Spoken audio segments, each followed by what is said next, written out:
Hi dears, എല്ലാവർക്കും സുഖല്ലേ? അപ്പോൾ സദ്യകളിലൊക്കെ കിട്ടുന്ന എലിശ്ശേരിക്ക് ഒരു പ്രത്യേക രുചിയാണല്ലേ. അപ്പം ഇന്ന് നമുക്ക് മത്തങ്ങ കൊണ്ടുള്ള ആ സദ്യയിലെ വിഭവമായ എലിശ്ശേരി റെസിപ്പി നോക്കാം. അപ്പോൾ ഇപ്രാവശ്യം നമുക്ക് നമ്മുടെ പറമ്പിൽ നിന്ന് തന്നെ മത്തങ്ങ കിട്ടിയിട്ടുണ്ട്.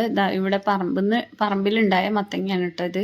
അപ്പോൾ ഇനി മത്തങ്ങ നുറുക്കി കഷ്ണങ്ങളാക്കുന്നതിന് മുമ്പായിട്ട് നമുക്ക് ഒരു ഗ്ലാസ് പയറ് വെള്ളത്തിലിട്ട് കുതിർത്തി അത് നമുക്ക് വേവിച്ചെടുക്കാം.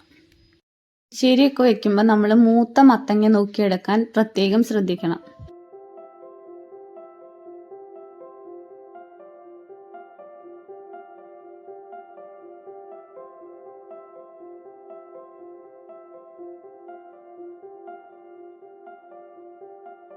അപ്പോൾ ഇതാ മത്തങ്ങ ഞാനിതാ ഇതുപോലെ നുറുക്കി എടുത്തിട്ടുണ്ട്.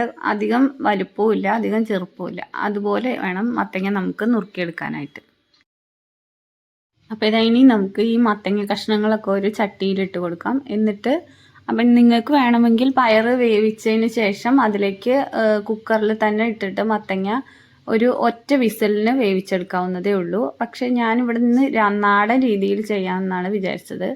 അപ്പോൾ ഇനിയിപ്പോൾ അതിലേക്ക് നമുക്ക് ഒരു സ്പൂൺ മുളക് പൊടി ഇട്ട് കൊടുക്കാം. ഒരു അര സ്പൂൺ മഞ്ഞൾപ്പൊടിയും കൂടെ ചേർത്ത് നമുക്ക് ഒരു 1.5 ഗ്ലാസ് വെള്ളം ഒഴിച്ചിട്ട് ഒന്ന് വേവിച്ചെടുക്കാം. അപ്പോൾ ഇനി ഇത് നമുക്ക് ആവശ്യത്തിനുള്ള വെള്ളമൊക്കെ ഒഴിച്ച് 1.5 ഗ്ലാസ് ഒഴിച്ചു കൊടുത്താൽ മതിയാവും. പക്ഷെ മൺചട്ടിയിലായതുകൊണ്ട് വെള്ളം വല്ലാതെ വറ്റി പോകുന്നുണ്ടായിരുന്നു. അപ്പോൾ ഞാൻ എന്നിട്ട് പിന്നീടും വെള്ളം ഒഴിച്ചു കൊടുക്കേണ്ടി വന്നു. അപ്പോൾ നിങ്ങൾ നോക്കിയതിന് ശേഷം ആവശ്യത്തിന് വെള്ളം ഒഴിച്ചു കൊടുക്കാൻ ശ്രദ്ധിക്കണം, ഇല്ലെങ്കിൽ അടി പിടിക്കാൻ സാധ്യതയുണ്ട്. അപ്പോൾ ഈ മൺചട്ടികളിലൊക്കെ വെക്കുന്ന കറികൾക്ക് ഒരു പ്രത്യേക രുചിയാണല്ലേ. പക്ഷേ മൺചട്ടിയിൽ എത്ര കറികളിൽ വെള്ളം ഇത്തിരി കൂടി പോയാലും അത് പെട്ടെന്ന് വറ്റിപ്പോവും. അപ്പം നിങ്ങൾക്കൊക്കെ ഇങ്ങനെ വല്ല അനുഭവം ഉണ്ടെങ്കിൽ ഒന്ന് കമൻറ്റ് ചെയ്തേക്കണേ. അപ്പോൾ ഇതാ നമ്മുടെ മത്തങ്ങ കഷ്ണങ്ങളൊക്കെ ഇവിടെ നന്നായി വെന്ത് വന്നിട്ടുണ്ട്. അപ്പം ഞാനിതൊന്ന് ഉടച്ചു കൊടുക്കുന്നുണ്ട്. കുറേശ്ശെ ഉടച്ചു കൊടുക്കുന്നുണ്ട്, പിന്നെ കുറച്ച് കഷ്ണങ്ങളായിട്ട് ഇട്ടിട്ടുണ്ട്. ഇവിടെ അധികം കഷ്ണങ്ങൾ ആർക്കും ഇഷ്ടമല്ലാത്തതുകൊണ്ട് ഞാൻ കുറച്ച് കൂടുതൽ തന്നെ ഒന്ന് ഉടച്ചു കൊടുത്തിട്ടാണ് പയറ് ചേർക്കുന്നത്. അപ്പോഴേക്കും നമ്മുടെ പയറ് ഇവിടെ വേവിക്കാൻ വെച്ചിരുന്നല്ലോ, അത് റെഡി ആയിട്ടുണ്ട് കേട്ടോ.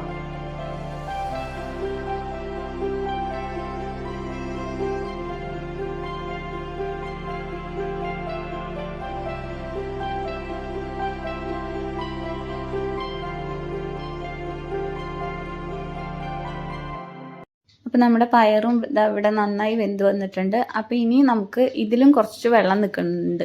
ഈ വെള്ളത്തോട് കൂടി തന്നെ നമുക്ക് മത്തങ്ങയിലേക്ക് ചേർത്ത് കൊടുക്കാം. നമ്മൾ മൺചട്ടിയിൽ ഉണ്ടാക്കുന്നത് കാരണം അത് വേഗം വറ്റി പൊക്കോളും.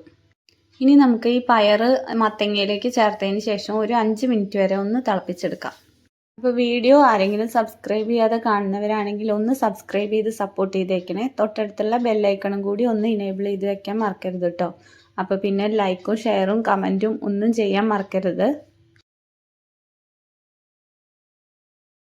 അപ്പോൾ മത്തങ്ങയും പയറൊക്കെ നന്നായി വെന്ത് വെള്ളമൊക്കെ പാകമായി വരുമ്പോഴേക്കും നമുക്ക് അതിലേക്കുള്ള അരപ്പ് തയ്യാറാക്കാം. അപ്പോൾ അരപ്പ് തയ്യാറാക്കുന്നതിനായിട്ട് ഞാനിവിടെ എടുത്തിട്ടുള്ളത് ഒരു നാളികേരമാണ്. അപ്പോൾ ഒരു നാളികേരം മുഴുവനായിട്ടും നമുക്ക് അരയ്ക്കേണ്ട ആവശ്യമില്ല. അതൊന്ന് ഒരു 4-5 സ്പൂൺ വരെ നാളികേരം നമുക്കങ്ങ് മാറ്റി വയ്ക്കാം. എന്നിട്ട് ബാക്കിയുള്ളത് നമുക്ക് അരച്ചെടുക്കാം.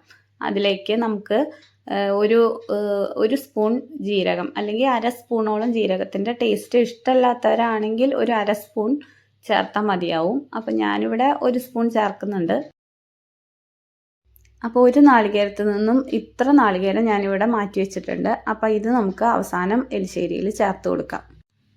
ഇനി ഇതിലേക്ക് നമുക്കൊരു 3/4 ടീസ്പൂണോളം ജീരകം കൂടി ചേർത്ത് നന്നായിട്ട് പേസ്റ്റ് പോലെ അരച്ചെടുക്കാം. എന്നിട്ട് മത്തങ്ങയും പയറും ഒക്കെ നന്നായിട്ട് വെന്ത് വന്നിട്ടുണ്ട്. വെന്ത് പാകമായി, വെള്ളമൊക്കെ പാകമായി വന്നിട്ടുണ്ട്. എന്നിട്ട് നമ്മൾ അധികം വെള്ളമൊന്നും കൂട്ടാതെയല്ലേ നാളികേരം അരച്ചെടുത്തിരിക്കുന്നത്. അപ്പോൾ അതും കൂടെ ചേർത്ത് ഒന്ന് തിളപ്പിച്ചെടുക്കാം. അപ്പോഴത്തേക്കും നമ്മുടെ എലിശ്ശേരി ഇവിടെ റെഡി ആയിട്ടുണ്ട്. നാളികേരമൊക്കെ കൂട്ടി നന്നായി തിളച്ച് വന്നിട്ടുണ്ട്. ഇനി നമുക്ക് കുറച്ച് കറിവേപ്പില കൂടി ഇട്ട് കൊടുത്തതിന് ശേഷം നമുക്ക് തീ ഓഫ് ചെയ്തേക്കാം. അപ്പോൾ ഇനി ഒരു ചീനച്ചട്ടി വെച്ചതിന് ശേഷം കുറച്ച് വെളിച്ചെണ്ണ ഒഴിച്ചു കൊടുക്കാം.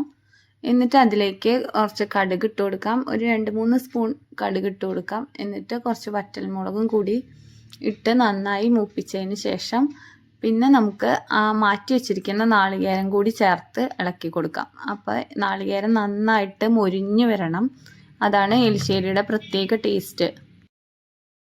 അപ്പോൾ ഇതാ നമ്മുടെ നാളികേരമൊക്കെ നന്നായി മുരിഞ്ഞു വന്നിട്ടുണ്ട്. അപ്പോൾ ഇനി നമുക്ക് ഇത് എലിശ്ശേരിയിലേക്ക് ചേർത്ത് കൊടുക്കാം. അപ്പോൾ ഇന്നത്തെ റെസിപ്പി ഇത്രയേ ഉള്ളൂ. വീഡിയോ ഇഷ്ടപ്പെട്ടാൽ എല്ലാവരും ഒന്ന് ലൈക്കും ഷെയറും സബ്സ്ക്രൈബും ചെയ്ത് സപ്പോർട്ട് ചെയ്തേക്കണേ. അപ്പോൾ എല്ലാവർക്കും അടുത്ത വീഡിയോയിൽ കാണുന്നവരെ താങ്ക് യു.